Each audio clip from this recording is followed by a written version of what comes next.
have to rehire some IRS agents, not to try to make people pay something they don't know. Just say, hey, step up. Step up and pay like everybody else does. Look, I really mean this. And you look at my whole career, and I come from the corporate state of America. I just think it's about just paying your fair share, for Lord's sake. Joe Biden demanding wealthy Americans pay their fair share, step up in their taxes. But a new report shows he may owe up to $500,000 in his own federal back taxes. Former Arkansas Governor Mike Huckabee joins us now to react. So he stands at the podium, Governor, and says, step up, step up. Yet we know that in 2017, 2018, he made about $13 million, but he decided to pay Medicare taxes on only $800,000 of it.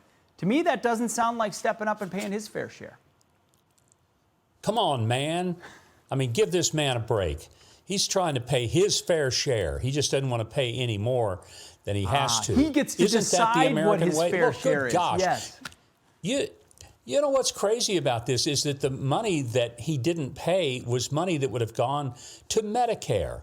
Medicare, Pete, come on. This is what's really funny. He gets into that microphone, he says, pay your fair share. Somehow we're supposed to believe that he actually does his. This is hypocrisy at its worst. I don't begrudge him for not wanting to pay any more taxes than he has to, but I think he had to pay some of these taxes, and he didn't. He sheltered the money through some rather questionable S corporations, and that money would have gone to pay for Medicare that he loves so much, as long as he doesn't have to pay for it.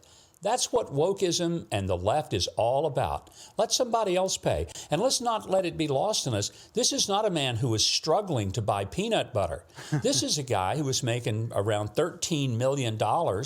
And for what?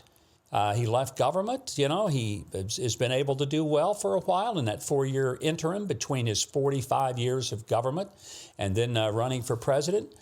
I don't begrudge him that, but I don't want him begrudging everybody else for making money and somehow making them try to feel guilty about it. That's the hypocrisy that we see. Yeah, what also gets me is this is 2017, 2018, which means those tax returns were released, which means reporters effectively didn't look at this for a long time, and he was running for president. Could have been raised a long time ago as they obsess over Donald Trump's tax returns. But I digress. Well, Pete, go ahead. Let me just interrupt you there. The reason they didn't look at his tax returns, they were so busy dissecting Hunter Biden's laptop in those deals, they just never got around to Joe's. They just never quite got around to it.